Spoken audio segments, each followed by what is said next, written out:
Okay guys, Daho. Daho ang ex-beneficiary na ito mga kalingap na ngayon ay nagpapa-controversial na naman po, nagpapasikat na naman po mga kalingap. Nag-iingay na naman po, bakit hindi pa ba siya nakaka-move on sa kalingap? Nanghihinayang po yata mga kalingap sa mga naging napakinabangan po niya dito po sa kalingap at ngayon po ay gumagawa po siya ng paraan para uminit o pag-usapan na muli ang kanya pong pangalan. Okay, maligalig talaga ito mga kalingap. Maligalig itong batang itong mga kalingap. Okay, so yan po yung ating paksa. Ang ex-beneficiary daw po na nagsumbong po or nagkokomento po kay Makagago WhatsApp man ay na para bagang nanghihingi po ng tulong, nagpapasaklolo, nagpapakampi kay Makagago. Okay? So yan po yung ating paksa ngayong araw na ito mga kalingap. Pero bago po yan, isang munang mapagpalang umaga, tanghali, gabi po sa inyo lahat. Sana po ang lahat ay nasa mabuting kalagayan at ligtas po sa anumang kapahamakan, saan man po kayo dako ng mundo naroroon. Ako pumuli ang inyong lingkod, Maestro 21 TV po, at may kalog shout out din po sa ating ama at founder po ng Kalingap, Kuya Bal Santos Matubang, at tangkilikin po natin Ate Edna Vlog, Kalingap Rob, Kalingap Dan, at syempre, kung bagong dating lang po kayo sa ating munting channel, bagong silip lang po kayo, sana po ay inyo rin pong tangkilikin sa pamamagitan po ng inyong pagbibigay ng like, share, and subscribe at tuloy, pindutin na rin po ang notification bell at nang sa ganon tayo pa rin po ay magkita-kita at magsama-sama sa susunod pa pong mga reaction videos na ating gagawin. Likewise, may galog shout out sa ating mga kasamahan po dyan sa Karepa. Kalingap Reactor Partner, sa pamumuno po yan ng ating presidente, Javier De Leon, aka Birador. Okay? So mga Kalingap, pag-usapan po nga natin itong binasa. Itong komentong ito mga kalingap ay binasa po ni Makagago. Okay? Binasa po niya dun sa kanya pong upload at ito po yung bibigyan po natin at ito po yung analisahin po natin, intindihin po natin kung sino.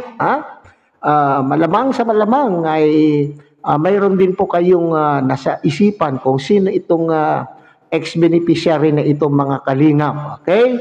So, intindihin po natin at dito po tayo magbabase ng ating komento, kuro-kuro, opinion at reaction. At siyempre, medyo magbigay din po tayo kung ng idea kung sino itong ex-beneficiary po na ito. Basahin po natin mga kalingap ang kanya pong ang komento. Okay? Nariyan po sa inyo pong sa ating pong monitor. Okay, mga kalingap, sabi po niya dito, huwag kang matakot. Wala, inedit po yata ni Makagago yung kanya pong pagkakakilanlan. Kaya hindi po natin malalaman kung sino po ito mga kalingap. So ito po ay isang, anong tawag po dyan? Pahulaan, Kaya nga sila nakalagay po sa ating thumbnail, The Who, Okay, so The Who. Okay, sabi po niya rito mga kalingap, huwag kang matakot sa kalingap, huwag kang matakot sa kalingap po. Don't mind them. Puro lang naman sila salita. Okay? So sabi niya, huwag mong sinasabihan po niya po itong si Makagago na huwag matakot sa kalingap. Okay? Don't mind them. Puro lang naman sila salita. Okay, next. I'm ex-beneficiary. I'm ex-beneficiary, mali pang English, I'm ex-beneficiary ng Kalingap but part of Kalingap Boys, not Kalingap Rob. Dito medyo nakakalito po itong sinabi itong nagkomento na itong mga Kalingap. Ulitin po natin at intindihin nga natin at idiretso po natin kung ano po ang talagang ibig sabihin po nito. Sabi niya, I'm ex-beneficiary ng Kalingap but part of Kalingap Boys. Part daw siya ng Kalingap Boys, not Kalingap Rob. Bahagi siya ng Kalingap Boys. Ibig sabihin, lalaki ba itong ex-beneficiary na ito? At sa ating pagkakaalam po naman mga Kalingap ay sino ba itong naging ex-beneficiary na naging bahagi ng Kalingap Boys. Okay, intindihin natin. But part of Kalingap Boys, not Kalingap Rob. Oh, di ba ang Kalingap Boys ay talagang part po yan ni Kalingap Rob. Okay, tuloy natin para maintindihan natin. Also, ako yung umalis kasi ang toxic. Okay. Oo, natulungan ka nga, pero iba yung utang na loob na ipinamukhat sa iyo. And yes, ako yung umalis cause of bashing mismong si Kuya Bal ng bas sa akin. Pero siya yung founder at ama ng Kalingap na siya dapat ang magtanggol sa nasasakupan niya. Pero iba yung nangyari. Siya mismo yung nambalakura sa akin at kung ano ang itinawag sa akin, wala akong kasalanan nang dahil lang din sa love team. Kaya ako nabas kasi pilit nilang sinisiksik na may gusto ako doon sa scouter. Sa scouter ko pero wala naman talaga kasi may BF naman ako. Wow! Okay. So, balikan po natin yung sinasabi niya na beneficiary po daw siya ng Kalingap but part of Kalingap Boys. Okay. So, dito mga Kalingap, ang pagkakaintindi ko rito, diretsuhin po natin dito, ang pagkakaintindi ko po ay yung kanyang scouter ay isa sa mga Kalingap Boys. Okay. So, dito, sinasabi po niya na ang nambalahura sa kanya po mismo, kaya sa umalis kasi nararamdaman niya na toxic na.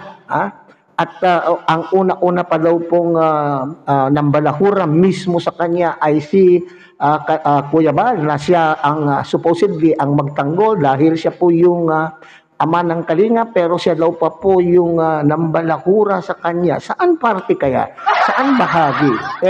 So siguro mga Kalingap ay mayroon na pong sumasagi sa isipan po ninyo kung sino po itong ex-Kalingap Angel na ito. Alam ko, ang hula ko mga Kalingap, ito yung maligalig. So kamakailan lamang po mga Kalingap ay pinag-usapan na naman po siya. Hindi naman po siya, para sa akin, hindi naman po siya binalakuran ni Kuya Bal at ganun din po sa ating mga kasamahan po mga reactors. Okay? So ikinontent lamang po siya ni Kuya Bal nang dahil po sa mga alingas-ngas sa mga ginawa po niya dito sa loob ng Kalingap.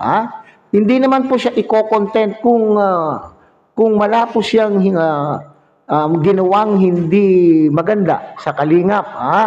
Okay, ganon din po sa ating mga reactors. Ikinontent lamang po siya, binabase po natin sa ating mga nakikita po nating ginagawa po niya dito po sa Kalingap.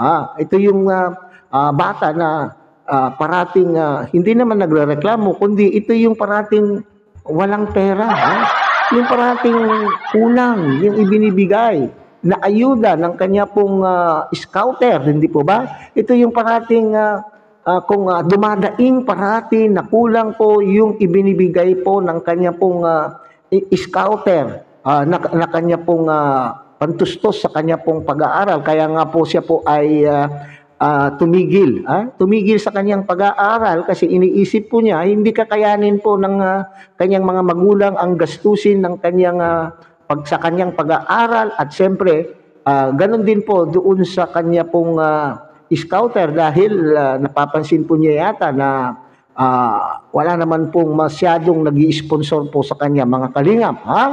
So sinasabi po niya rito, nagkaroon po kasi ng issue. Kaya po sa isip niya, siya po ay nabalakuran. Nagkaroon po ng issue tungkol po dun sa relasyon niya, dun sa kanyang scouter na ang karamihan ay naghihinala na itong batang ito mga Kalingap ay mayroon siyang gusto doon sa kanyang scouter.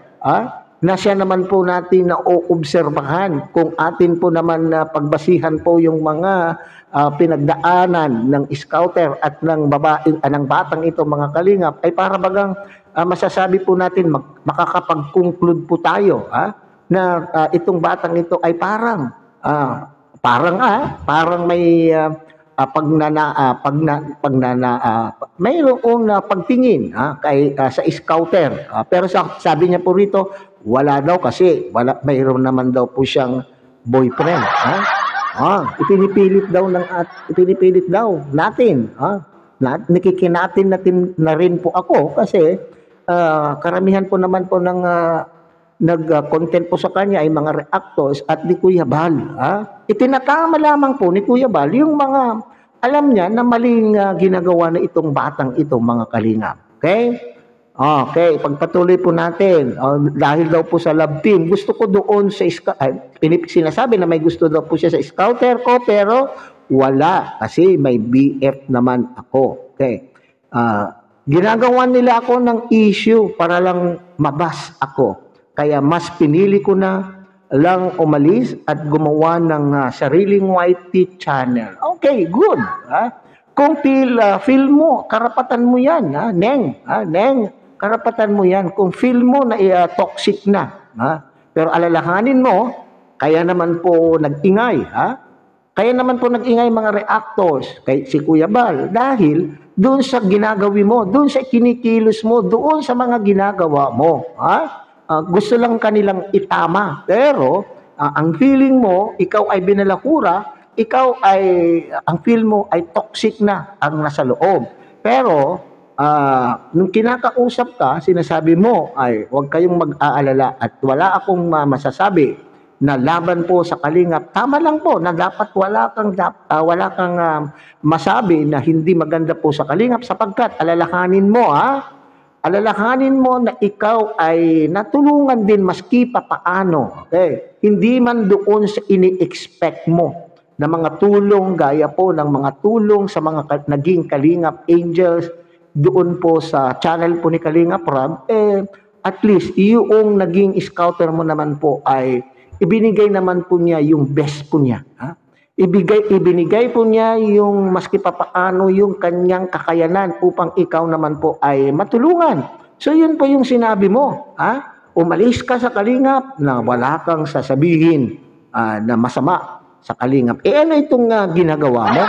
At dito pa mismo mga Kalingap, dito pa mismo sa sumulpot na parang kabute, itong dito sa sumulpot na parang kabute upang tuligsain ang Kalingap community ka nagpapakampi. Parang sa akin, ang dating po sa akin ng batang ito ay kayo nagkokomento. Although, siyempre, karapatan din po niyang magkomento. Pero, dito ay parang naghahanap ng kakampi dito po.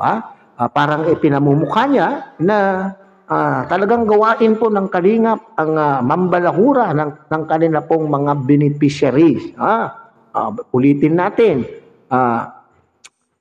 Hindi ko naman po sinasabi na hindi ko masabi na ikaw ay binalahura. Sa piling mo lang, ikaw ay nabalahura dahil na rin sa iyong kagagawan. Okay? So, bakit marami sa ating mga viewers, mga katotong reactors ang nagsasabi na ikaw ay may gusto doon sa scouter mo? Hindi ba nga tuwing may problema ka, sino yung iyong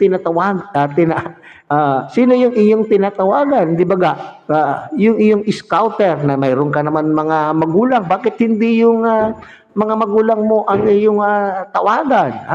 Ngayon dito, nagpapakampi ka. Sabi ko nga, balikan mo ang mga naitulong sa iyo ng Kalingap. Sa iyong palagay, Neng, sa iyong palagay sa mga ginagawa mong ito, sa pagkokomento mo po ng negatibo laban po sa Kalingap, ay mayroon bang maitutulong na kagaya ng naitulong sa iyo? Mayroon bang na maitutulong ito si Kagago na gaya doon sa naitulong sa iyo ng Kalingap? Magpasalamat ka at natulungan ka. Kasi sa katotohanan, ay kaya ka binitawan ng Kalingap ay matigas talaga ang iyong ulo. May katigasan ang iyong ulo. Kung ilang beses ka nang pinausap ng iyong scouter, pero patuloy ka pa din sa paggawa ng taliwas dun sa rules ng Kalingap. Okay? So, yan po mga Kalingap. Alam na ba kung sino itong sinasabi nating na ex-beneficiary? Yun po yung aking hula. Ewan ko lang kung pareho po tayo ng mga hula. Okay? So hanggang dyan muna tayo mga kalingap. Muli, pagkilikin po natin Kuya Bal Santos Matubang, Ate Edna Vlog, Kalingap Rab, Kalingap Dan, at syempre, muli pinapakiusapan po kayo ng inyong pong lingkod na sana po ay inyo rin pong tangkilikin ang munting channel na ito sa pamamagitan po ng inyong pagbibigay ng like, share, and subscribe, at tuloy pindutin na rin po ang notification bell, at nang sa ganon, tayo pa rin po ay magkita-kita at magsama-sama sa susunod pa pong mga reaction videos na ating gagawin. Muli isang mapagpalang umaga, tanghali, gabi po sa inyong lahat. Mabuhay po kayo at God bless everyone.